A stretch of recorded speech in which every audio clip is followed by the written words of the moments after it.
ভারতে লোকসভা নির্বাচনের ভোট গণনা চলছে। কোনো কোনো আসনে প্রার্থীরা কখনো এগিয়ে যাচ্ছেন, তো আবার কিছুক্ষণ পর প্রতিপক্ষের কাছে পিছিয়ে পড়ছেন।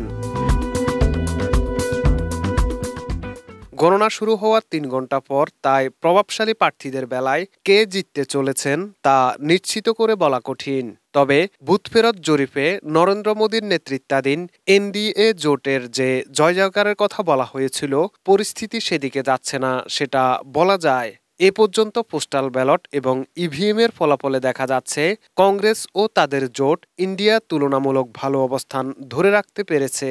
ইন্ডিয়া টুডের গণনা অনুযায়ী ভোট গণনা শুরু হওয়ার প্রথম ৩ ঘণ্টায় যে ফলাফল পাওয়া গেছে তাতে বিজেপির নেতৃত্বাধীন এনডিএ জোট ২৯০টি আসনে এগিয়ে আছে। কংগ্রেস নেতৃত্বাধীন ইন্ডিয়া জোট এগিয়ে আছে ২৩০টি আসনে, অন্যরা এগিয়ে ২৩টি আসনে।